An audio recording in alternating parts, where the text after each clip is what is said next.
الحمد لله نحمده ونستعينه ونستغفره ونعوذ بالله من شرور أنفسنا ومن سيئات أعمالنا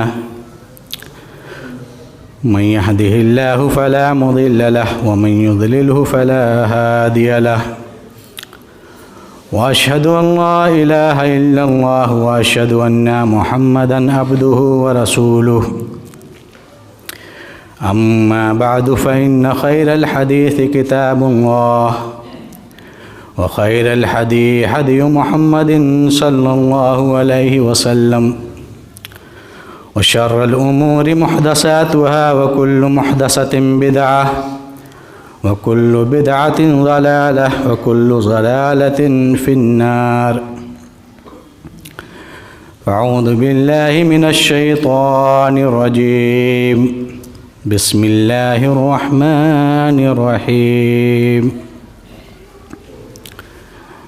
وما خلقت الجن والإنس إلا ليعبدون. تمام قسم کی تعریف و توصیفات، بزرگی و بڑائی اللہ وحدہ لا شریک خالق کائنات مالک ارض و سما کے لیے لائق و زیبا ہے۔ وہی وہ ذات ہے جو چاہتا ہے کرتا ہے، اس نے جو چاہا ہے وہ کیا ہے، آئندہ جو چاہے گا وہ کرے گا، اس کی مشیت کو نہ کوئی بدل سکا ہے نہ بدل سکے گا۔ اور لاکھوں کروڑوں درود و سلام ہوں اس ہستی اقدس مقدس پر جن کا نام نامی اسم گرامی احمد مجتبیٰ محمد مصطفیٰ صلی اللہ علیہ وسلم۔ برادران اسلام، دینی بھائیوں،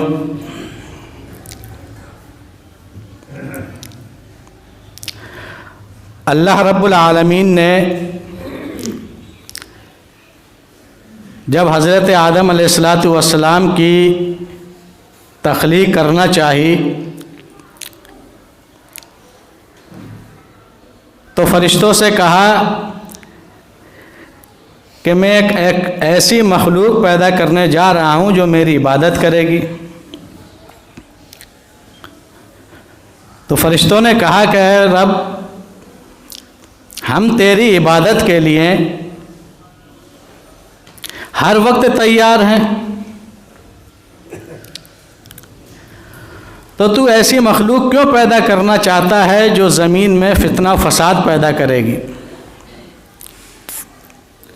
تو اللہ رب العالمین نے فرمایا کہ جو میں جانتا ہوں وہ تم نہیں جانتے۔ اللہ رب العالمین نے حضرت آدم علیہ السلام کو پیدا کیا، اس میں روح پھونکی، اس کے بعد تمام فرشتوں کو جمع کیا اور ان کے سامنے حضرت آدم کو پیش کیا، اور حضرت آدم علیہ السلام کو کچھ کلمات سکھلائے اور فرشتوں سے کہا کہ فلاں اور فلاں کلمات بتلاؤ۔ تمام فرشتے عاجز آ گئے اور کہنے لگے کہ اے ہمارے رب، ہم تو صرف اتنا ہی جانتے ہیں جتنا تو نے ہمیں بتلایا ہے۔ پھر اللہ رب العالمین نے حضرت آدم علیہ السلام سے کہا کہ وہ کلمات دہراؤ۔ حضرت آدم علیہ السلام نے وہ سارے کلمات بیان کر دیے۔ تب اللہ رب العالمین نے فرشتوں کو حکم دیا کہ آدم کو سجدہ کرو۔ اللہ کا حکم تھا، فرشتوں نے فوراً اس پر تعمیل کی، لیکن شیطان نے اس کا انکار کر دیا۔ قرآن میں فرمایا اللہ رب العالمین نے ابا واستکبر وکان من الکافرین، کہ شیطان نے اللہ رب العالمین کے اس حکم کا انکار کر دیا اور وہ کافروں میں سے ہو گیا۔ ایک طرف فرشتے ہیں جو اللہ کے حکم کا بالکل بھی انکار نہیں کرتے ہیں، اللہ نے جیسا حکم دے دیا اس کو ویسا ہی کرنا ہے۔ یہ فرشتوں کا طریقہ ہے کہ اللہ رب العالمین کے کسی بھی حکم سے انکار نہیں کرتے۔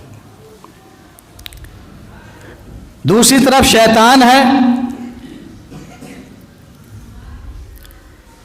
کہ جو اللہ رب العالمین کے حکم پر اپنی دماغ اور عقل دوڑاتا ہے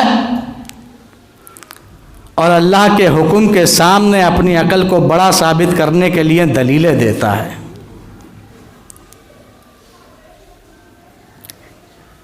یہ شیطان کا راستہ ہے اللہ کے حکم کو نہ ماننے کا۔ ایک طرف فرشتوں کا طریقہ کہ جیسے ہی اللہ نے کوئی حکم دیا اس پر عمل کرنا ہے، اور ایک طرف شیطان کا طریقہ کہ اللہ کے حکموں پر چیمیں گوئیاں کرنا ہے۔ حضرت آدم علیہ السلام کو اللہ رب العالمین نے جنت میں داخل کیا۔ اس کے بعد جب وہ تنہا اور اکیلے جنت میں رہنے لگے تو آپ کے لیے آپ کی بیوی حضرت حوا کو پیدا کیا۔ دونوں لوگ جنت میں خوشی خوشی رہنے لگے، لیکن شیطان کو یہ بات کیسے برداشت ہو سکتی تھی کہ کل تک جس جنت میں میرا آنا جانا تھا، اٹھنا بیٹھنا تھا، اس آدم کی وجہ سے میں اس جنت سے نکال دیا گیا ہوں، تو آدم علیہ السلام کو کیسے جنت میں رہنے دیتا؟ اللہ رب العالمین نے حضرت آدم اور حضرت حوا سے کہا کہ اس جنت میں رہو، کھاؤ پیو، اٹھو بیٹھو، گھومو پھرو، جو دل چاہے وہ کرو، بس ایک شرط ہے کہ یہ ایک پیڑ ہے، اس کے قریب بھی مت جانا۔ حضرت آدم اور حوا دونوں وہاں رہنے لگے۔ شیطان جو حضرت آدم علیہ السلام کی وجہ سے جنت سے نکال دیا گیا تھا، دونوں کے پاس آیا اور آپ کو بہلایا پھسلایا، اور آخر کار وہ حکم جو اللہ رب العالمین نے حضرت آدم و حوا کو دیا تھا اس کا انکار کروا دیا۔ جس درخت کے قریب جانے سے بھی منع کیا تھا اس کا پھل کھلوا دیا۔ اللہ رب العالمین کی نافرمانی ہوئی اور اللہ رب العالمین نے دونوں کو نکال کر کے دنیا میں بھیج دیا۔ دنیا میں آئے، اپنی غلطی کا احساس ہوا، یہ احساس ہو گیا کہ اللہ رب العالمین نے جس چیز کا حکم دیا تھا اس کو ہم نے نہیں مانا، اور شیطان کے بہکاوے میں آ کر اللہ کی نافرمانی کر بیٹھے۔ جیسے ہی یہ احساس ہوا فوراً اللہ رب العالمین کے سامنے سجدہ ریز ہو گئے۔ ربنا ظلمنا انفسنا وان لم تغفر لنا وترحمنا لنكونن من الخاسرین۔ اللہ کے حکم کی نافرمانی کر بیٹھے ہیں تو معاف کرنے والا بھی وہی ہے۔ اللہ کے حضور اپنی فریاد رکھی کہ اے ہمارے رب، ہم نے تیرے حکموں سے روگردانی کر دی، اس کی سزا کے طور پر تو نے جنت سے نکال کر دنیا میں بھیج دیا ہے، ہم شرمندہ ہیں، ہمیں معاف کر دے اور تو ہی معاف کرنے والا ہے۔ اللہ رب العالمین نے آپ کی اس مغفرت کو، اس دعا کو قبول کیا اور آپ کو معاف کر دیا۔ یہ تیسرا راستہ ہے آدم اور اولاد آدم کا۔ ایک راستہ فرشتوں کا جو کبھی کوئی گناہ نہیں کرتے، دوسرا راستہ شیطان کا جو کبھی کوئی نیکی نہیں کرتا، اور تیسرا راستہ ہے حضرت آدم علیہ السلام کا جو گناہ بھی کرتی ہے لیکن جیسے ہی گناہ کا احساس ہوتا ہے اپنے رب سے توبہ بھی کرتی ہے۔ ہم اور آپ اولاد آدم ہیں، فرشتے ہیں نہیں کہ ہم سے زندگی میں کبھی گناہ ہو نہیں۔ ہم ایسے نہیں ہیں کہ پیدائش سے لے کر موت تک ساری کی ساری نیکیاں ہی کرتے رہیں، اور ہم ایسے بھی نہیں ہیں کہ جب سے ہوش سنبھالا ہے اور مرتے دم تک صرف برائیاں ہی برائیاں کر سکیں، بلکہ ہمارا راستہ حضرت آدم علیہ السلام والا ہے۔ اللہ رب العالمین جانتا ہے کہ انسان اس دنیا میں رہتے ہوئے اچھائی اور برائی دونوں راستوں پر چلتا ہے، لیکن بہترین انسان وہ ہے کہ اگر وہ کوئی گناہ کر لیتا ہے، کوئی معصیت کا کام کر لیا، اور جیسے ہی اس کو احساس ہوا کہ میں اللہ کی نافرمانی کر چکا ہوں، تو اپنی اس گناہ پر، اپنی اس معصیت پر ڈٹا نہیں رہتا ہے، بلکہ فوراً حضرت آدم علیہ السلام کا راستہ اختیار کرتا ہے اور اپنے رب کے سامنے معافی مانگتا ہے۔ یہی طریقہ ہمارا اور آپ کا ہونا چاہیے۔ ذرا ہم اپنی زندگیوں میں غور کریں، صبح سے لے کر شام تک کتنی معصیت کے کام کرتے ہیں۔ صبح ہماری اس لیے ہوتی ہے کہ ہمیں جاب پہ جانا ہے، کام پہ جانا ہے، دکان کھولنی ہے، اور شام کو اس لیے آ کر کے سو جاتے ہیں کہ بہت زیادہ تھک گئے ہیں، دن بھر کام کیا ہے۔ بیچ کا پورا وقت کیسے گزرا ہے ہمیں کوئی خیال نہیں ہے۔ کس سے لڑکے آئے ہیں، کس کو گالی دی ہے، کس کی چغل خوری کی ہے، کس کا مال ہڑپ کر لیا ہے، کس کو مار پیٹ کر کے آئے ہیں۔ زندگی میں گناہ ہوں گے، چھوٹے گناہ اور بڑے گناہ ہوں گے، لیکن اگر اس کے ساتھ ہم اللہ رب العالمین سے توبہ استغفار بھی کرتے رہیں گے تو ہم حضرت آدم علیہ السلام کے طریقے پر رہیں گے۔ لیکن جیسے زندگی گزر رہی ہے، جیسے بھی زندگی گزر رہی ہے، گزرتی رہے، ہمیں کبھی اس بات کا احساس نہ ہو کہ ہم اللہ رب العالمین کی معصیت کر رہے ہیں، نمازوں سے دور ہیں، بھلائیوں کے کام سے بہت ہی زیادہ دور ہیں، اور اللہ رب العالمین کے در پر نہیں آتے ہیں، تو یقیناً ہماری زندگی شیطان کے راستے پر چل رہی ہے۔ اس دنیا میں ہمارے بھیجے جانے کا جو مقصد ہے وہ اللہ رب العالمین قرآن مجید کے اندر ارشاد فرماتا ہے وَمَا خَلَقْتُ الْجِنَّ وَالْإِنسَ إِلَّا لِيَعْبُدُونِ، کہ جنوں کو اور انسانوں کو اس دنیا میں اگر بھیجا گیا ہے تو اس کا ایک ہی مقصد ہے کہ وہ اللہ رب العالمین کی عبادت کریں۔ یہ ہمارا اصلی مقصد ہے۔ اس کے علاوہ زندگی گزارنے کے لیے ہمیں بہت ساری چیزوں کی ضرورت پڑتی ہے۔ اس معاشرے میں جہاں ہم رہتے ہیں بہت سارے معاملات ایسے ہیں جنہیں ہمیں نپٹانا پڑتا ہے، روزی روٹی کی تلاش میں ہمیں جانا پڑتا ہے، کاروبار بھی کرنا ہے، رشتہ داریاں ناطے داریاں بھی نبھانی ہے، بیٹوں کی، بچوں کی، بچیوں کی تربیت بھی کرنی ہے، کسی کی شادی بیاہ میں آنا جانا بھی لگا ہے۔ لیکن اس کے باوجود اگر ہم اللہ کی عبادت سے غافل ہوتے ہیں تو ہم دنیاوی کام تو کر رہے ہیں، لیکن جو اصلی مقصد ہے اس سے ہم بھولے ہوئے ہیں۔ اصلی مقصد کیا ہوتا ہے اگر اس کو آپ کو سمجھنا ہو تو آپ ایسے سمجھیں کہ آج جو ہمارے پاس موبائل ہیں، تقریباً تمام لوگوں کے پاس ہوں گے، یہ موبائل جو ہماری جیبوں میں رکھا ہوا ہے، آج سے تقریباً 20 سال پہلے چلے جائیں تو چھوٹے چھوٹے موبائل آیا کرتے تھے۔ ان کا کام یہ ہوتا تھا کہ فون آیا تو ریسیو کر کے دعا سلام کر لی، یا کسی کو ضرورت پڑی تو فون کر لیا۔ انہی موبائل میں تھوڑی سی ترقی ہوئی تو اس میں میسج کا بھی آپشن آ گیا کہ اب ہم فون کرنے کے علاوہ ان کو میسج بھی کر سکتے ہیں۔ تھوڑی سی اور ترقی ہوئی، انہی موبائلوں میں کیمرہ آ گیا۔ اب یہ ہے کہیں ہم جا رہے ہیں، آ رہے ہیں، وہاں کے نظارے بھی قید کر رہے ہیں، فوٹو بنا رہے ہیں، ویڈیو بنا رہے ہیں۔ وقت نے اور ترقی کی، اسی موبائل نے ہمارے گھروں سے، معاشرے سے ریڈیو کو ختم کر دیا، ٹی ویوں کو ختم کر دیا، سارے کام موبائل کر رہا ہے۔ شہروں میں چلے جائیں، سارا کا سارا کاروبار انسان اسی موبائل سے کر رہا ہے۔ اس کو کہیں آنے جانے کی بھی ضرورت نہیں ہے، آرڈر دینا ہے تو موبائل سے دے دیتا ہے، مال منگانا ہے تب بھی موبائل سے منگا لیتا ہے۔ رات کے 12 بجے ہیں، گھر میں کوئی ہے نہیں خاتون، بھوک لگی ہے، موبائل نکالتا ہے، فٹافٹ آرڈر کرتا ہے، کھانا آدھے گھنٹے میں اس کے گھر پہنچ جاتا ہے۔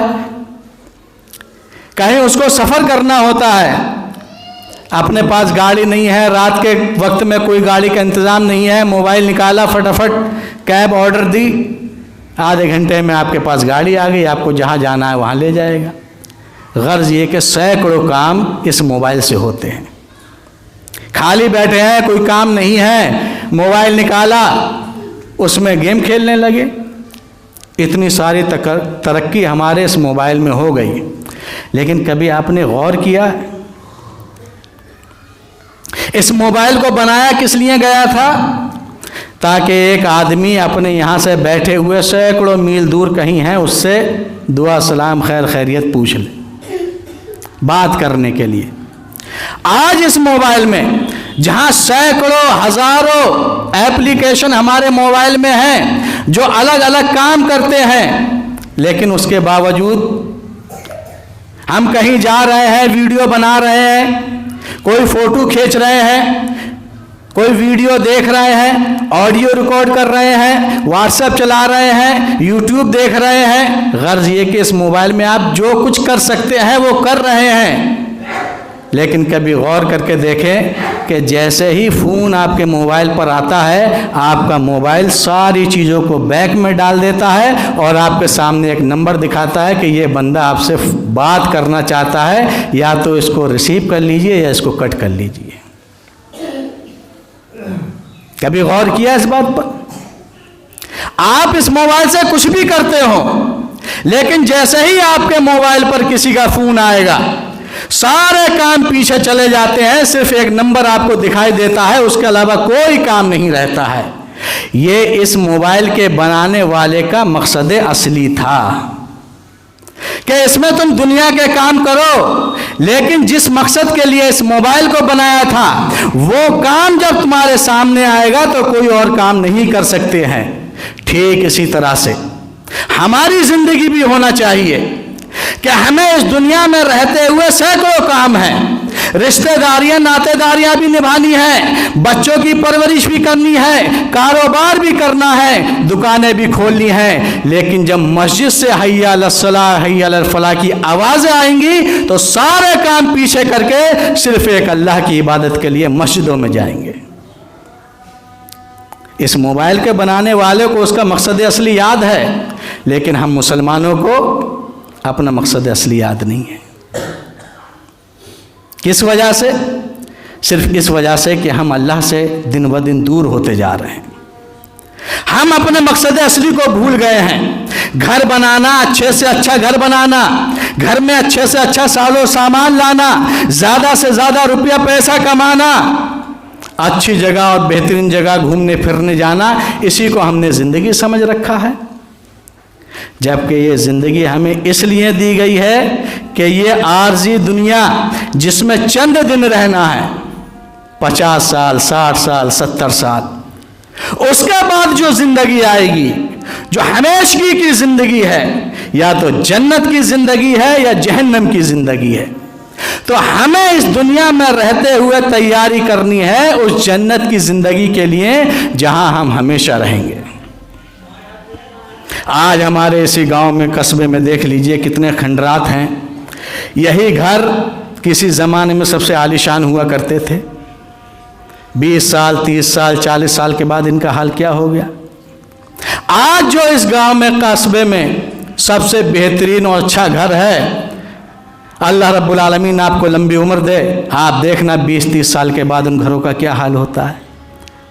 یہ زندگی تو عارضی زندگی ہے، کتنے دن رہنا ہے۔ اسلام، اللہ یا اس کے رسول صلی اللہ علیہ وسلم آپ کو اس بات سے نہیں روکتے ہیں کہ آپ اس دنیا میں رہتے ہوئے مال و دولت نہ کمائیں، لیکن حلال کی کمائیں، حلال پیسہ ہو۔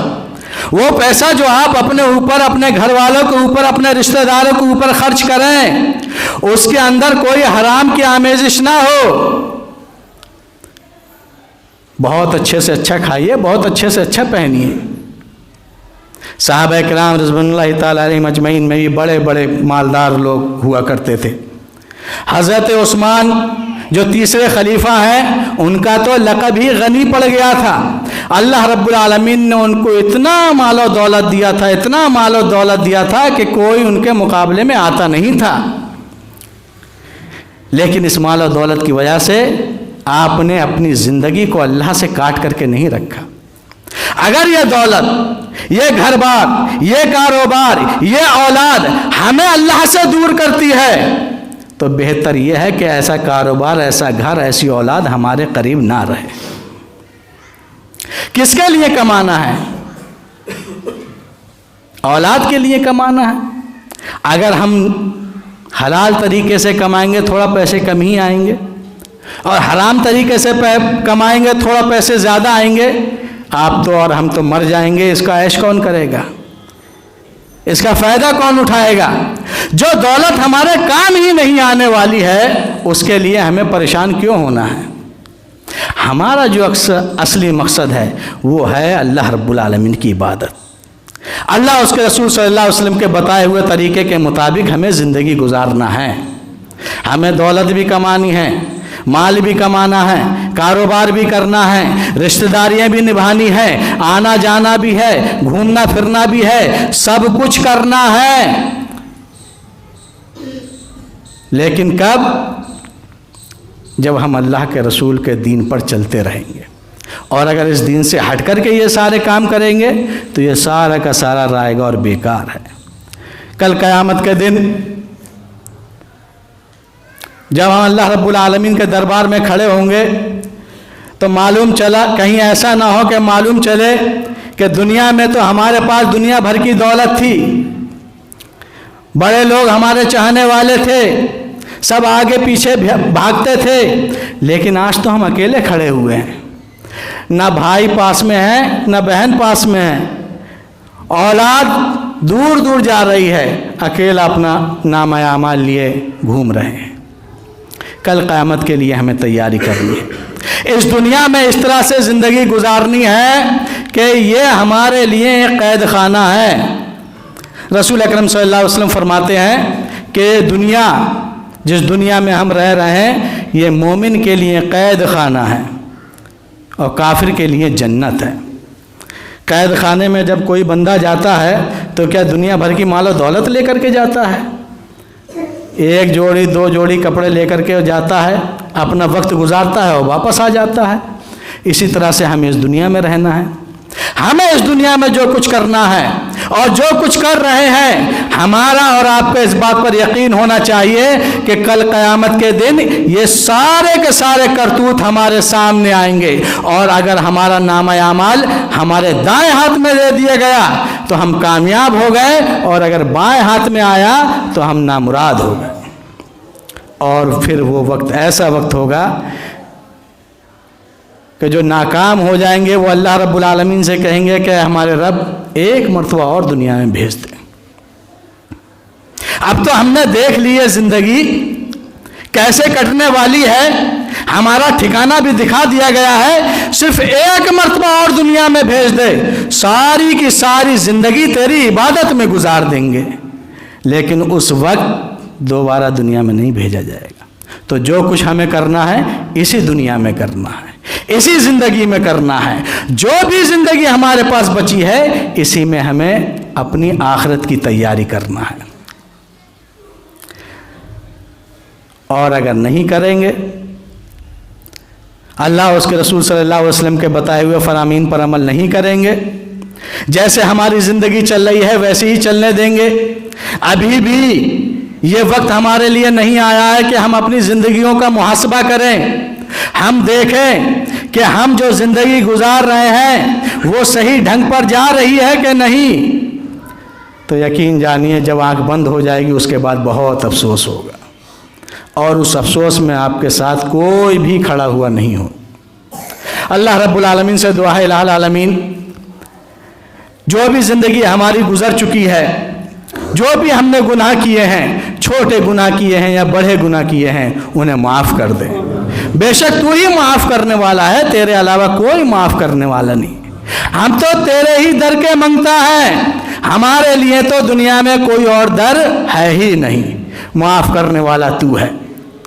اور آنے والی جو زندگی ہے اس زندگی کو اللہ اس کے رسول صلی اللہ علیہ وسلم کے بتائے ہوئے طریقے کے مطابق گزارنے کی توفیق دے، آمین۔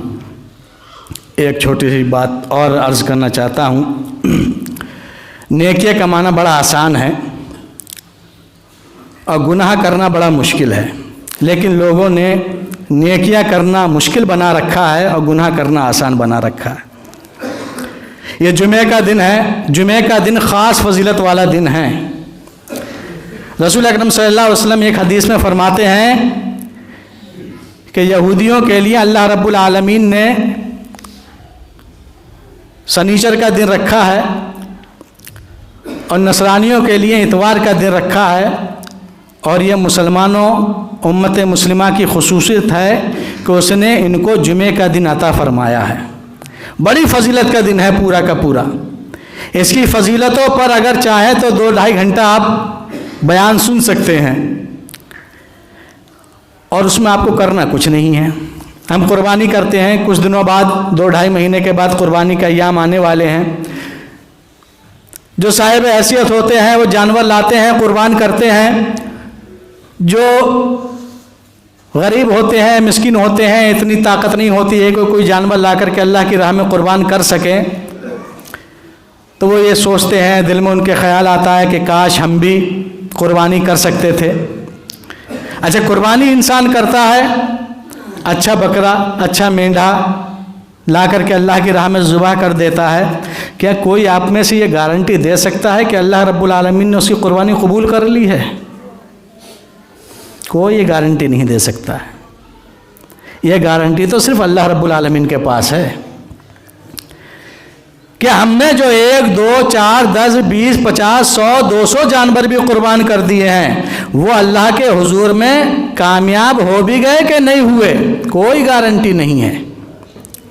لیکن رسول اکرم صلی اللہ علیہ وسلم کی ایک حدیث مبارکہ ہے کہ جمعہ کے دن جو شخص اول وقت میں مسجد میں داخل ہوتا ہے تو اللہ رب العالمین اس کو 1 اونٹ کی قربانی کا ثواب دیتا ہے، اور جو دوسری گھڑی میں مسجد میں آتا ہے اس کو 1 بڑے جانور کی قربانی کا ثواب دیتا ہے، جو تیسری گھڑی میں مسجد میں آتا ہے اس کو 1 مینڈھے کی قربانی کا ثواب دیتا ہے، پھر جو چوتھی گھڑی میں آتا ہے اللہ تعالیٰ اس کو 1 مرغی کی قربانی کا ثواب دیتا ہے، اور جب 5ویں گھڑی میں آتا ہے اس کو 1 انڈے کی قربانی کا ثواب دیتا ہے۔ اس کے بعد جب منبر پر امام بیٹھ جاتا ہے، وہ فرشتے جو آنے والوں کے نام اپنے رجسٹر میں لکھتے ہیں وہ اپنا رجسٹر بند کر لیتے ہیں، مسجد میں آ کر کے امام کا خطبہ سنتے ہیں۔ یہ دیکھیے فری کی قربانیاں مل رہی ہیں، اور 100% اس بات کا یقین ہے کہ یہ جو قربانی کا ثواب ملا ہے یہ ہمارے نامہ اعمال میں لکھ دیا گیا ہے، اور جو ہم پیسہ خرچ کر کے قربانی کرتے ہیں اس کی کوئی گارنٹی نہیں ہے کہ وہ ہمارا قبول ہوا ہے کہ نہیں ہوا ہے۔ لیکن اس کے باوجود بھی ہم ان چھوٹی چھوٹی بڑی بڑی نیکیوں سے محروم رہتے ہیں۔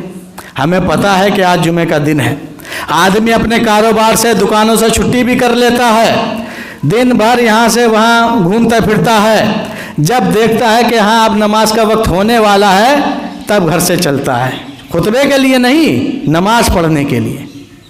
تو آپ نماز پڑھنے کے لیے آئیں تو صرف نماز کا ثواب ملے گا، اور اگر آپ خطبے سے پہلے آئیں گے تو نماز کا ثواب بھی ملے گا، خطبے کا ثواب بھی ملے گا، قربانیوں کا ثواب بھی ملے گا۔ تو کیا ہمیں نیکیوں کی ضرورت نہیں ہے؟ کیا ہم یہ سمجھ بیٹھے ہیں کہ اللہ رب العالمین نے ہمیں مار دیا، ہمیں بخش دیا ہے، جیسے ہی ہمارا انتقال ہوگا ہم سیدھے جنت میں داخل کر دیے جائیں گے؟ یہی چھوٹی چھوٹی نیکیاں ہمارے نامہ اعمال میں لکھ کر کے بڑی ہو جائیں گی، انہی کی وجہ سے ہم جنتوں میں جائیں گے۔ تو ہمیں اور آپ کو کوشش کرنی چاہیے کہ ہم جمعے کے دن مسجد میں جلد سے جلد آنے کی کوشش کریں، تاکہ یہ تمام جو ثواب اللہ رب العالمین دیتا ہے یہ ہمارے نامہ اعمال میں لکھ دیے جائیں۔ آمین، وآخر دعوانا الحمدللہ رب العالمین۔